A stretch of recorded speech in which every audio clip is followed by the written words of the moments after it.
and they took you from Africa and they banned you from being called Kunta Kinte, Rasul or Muhammad. That's right.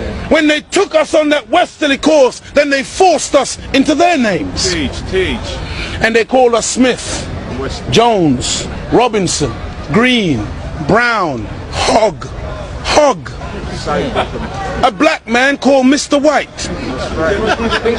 And when we go to China, and we put our passport down, and the Chinese immigration control official looks at that passport and he sees Mr. White, he expects to see a white man. And when he sees the black man, he says, uh-oh, this man doesn't know who he is. But many of us as black people today, we're very foolish people. Because we don't understand why another man gives you his name. Because when he gives you his name, the giving of another's name denotes possession. It means he owns you.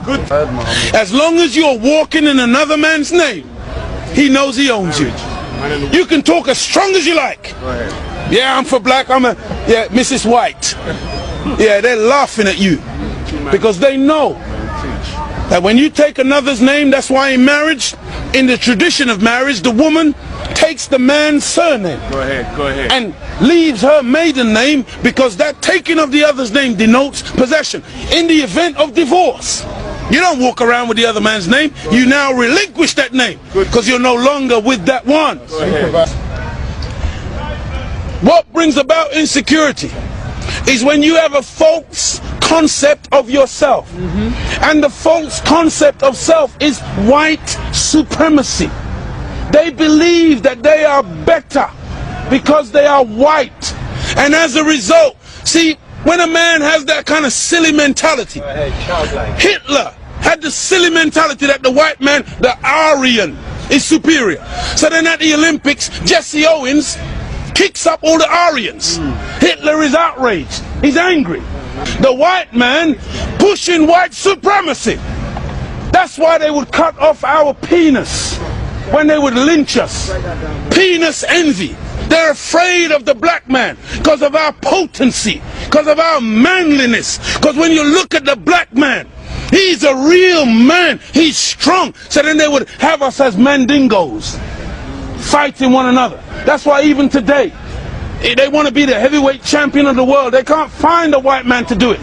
So they tried to turn a black man, Frank Bruno, into a white man. They called him the Great White Hope.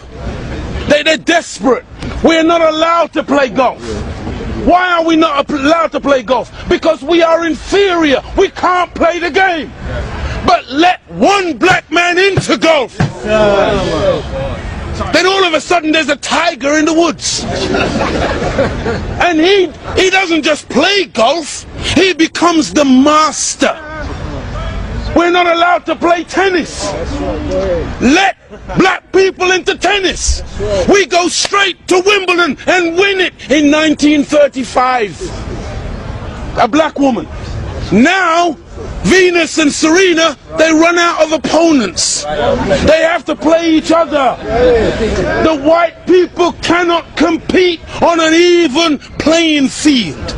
They let us into athletics. You can't run like us. You let us into any field of endeavor, we dominate it.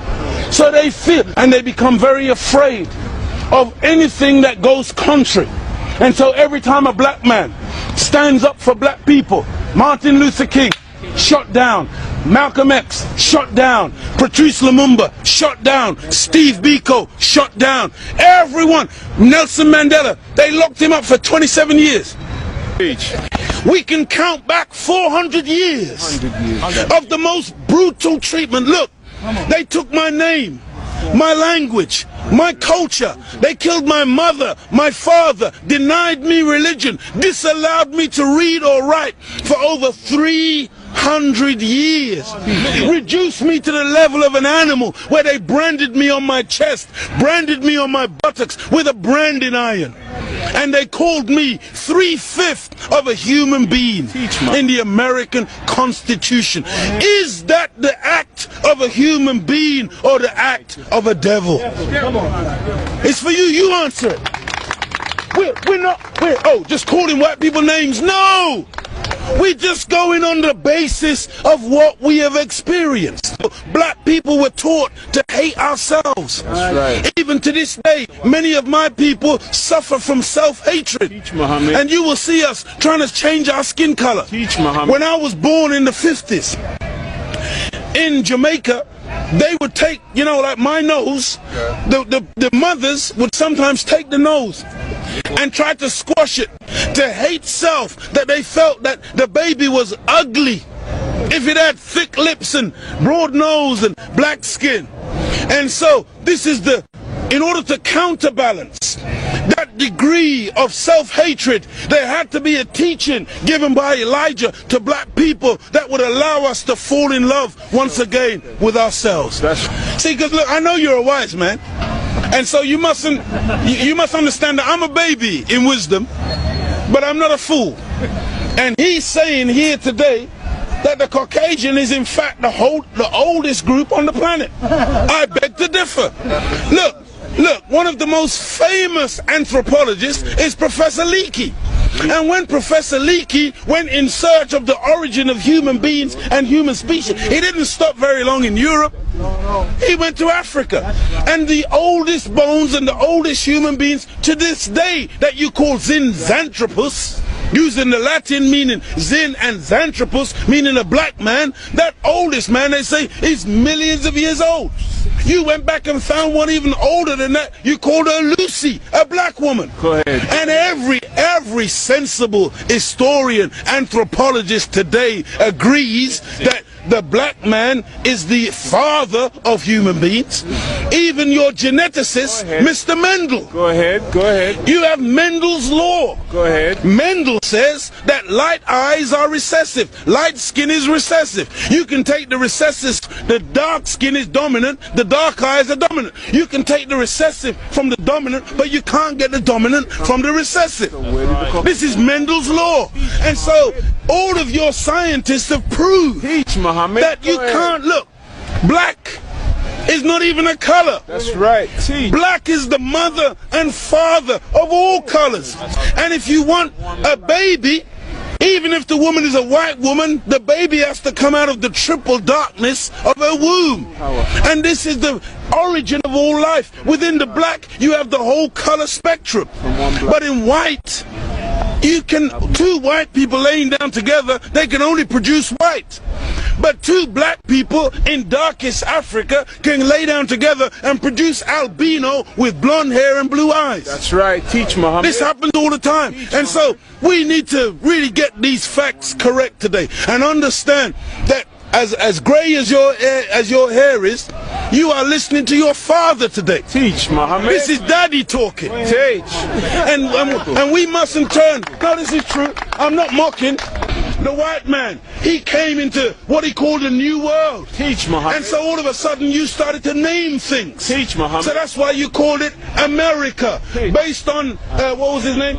Amerigo Vespucci, a Caucasian. Africa. That's why you called it Africa, based on the European explorer called Africanus. You went into America, you called it New York. That's right. Because it was new to you. New England. You call it New England. That's right. You call it New Zealand. You call it Newfoundland. Because it was new to you. But to us, we were already there. That's why we're called aboriginals. From ab, meaning abstracted from the Father. Muhammad. From God himself. Original, meaning the first. But you won't find Caucasian people calling themselves aboriginal anywhere on the planet. Because you're the new man, Paul Newman. From one blood came all human beings, but we produced you from us. Look at this. Even the word human, you've heard the term of a darker hue. Human, meaning a dark man. Human, a man of color. That's why the topsoil of the earth is called humus. It is the dark organic material that gives life to the earth. Teach. Whenever you take away the dark organic material or you denature it, you're left with white granulated sand. Teach. Desert. You want to see those of us who think that white something to glorify in. No. It's a psychological thing with white people where you want to find your place. And your scientists and your historians, they spend so much time asking the question, where do we come from? Because they are puzzled as to your origin. Look at the Chinese, look at the Asians, look at the black people. All of us got dark eyes. All of us got black hair. The only one on the planet who's got ginger hair, blonde hair, brown hair, grey hair, brunette. You are the one that's gone around the world making everything based on color. You were the one who went into Australia. You were the one who went into South Africa. You were the one who went into Asia and classified people and things based on color. So that's why this man, Yaqub, he wasn't a madman. He wasn't a mad scientist. He was a good scientist. And the Caucasian person is a person who is anti-nature. That's why when the sun comes out, I'm energized.